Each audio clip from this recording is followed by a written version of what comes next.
US Secretary of State Hillary Clinton has condemned Syria for what she called the brazen and unacceptable shooting down of a Turkish fighter jet on Friday. NATO is due to meet on Tuesday to talk about this Turkey's accusation that the plane was shot down without any warning and outside of Syrian territory.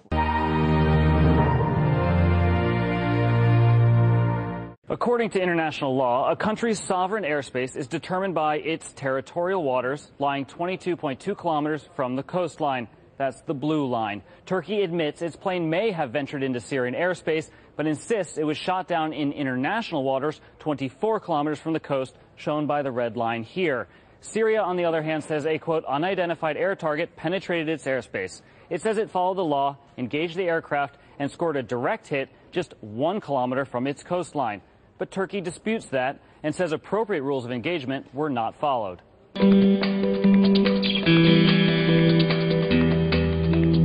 The aircraft was unarmed and clearly identified. According to our findings, the jet was shot down in international airspace, 13 nautical miles, which is 24 kilometers from Syria.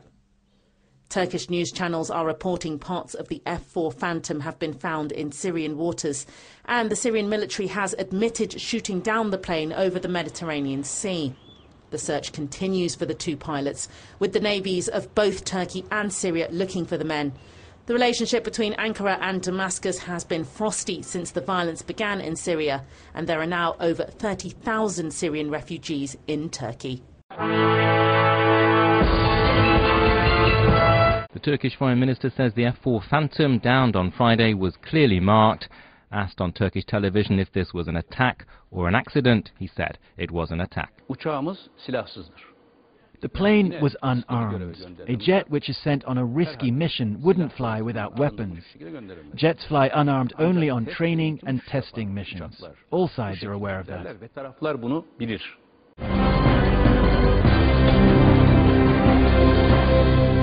NATO conducted a bombing campaign last year in Libya, but leaders are cautious about getting involved in Syria. Thousands have died since government forces began a crackdown on protesters in March 2011.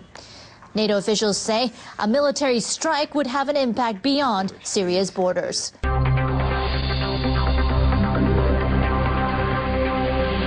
Foreign Secretary William Hague warned of political consequences for Syria's actions. In a statement, he said this outrageous act underlines how far beyond accepted behaviour the Syrian regime has put itself, and I condemn it wholeheartedly. The Assad regime should not make the mistake of believing that it can act without impunity. It will be held to account for its behaviour. The UK stands ready to pursue robust action at the United Nations Security Council.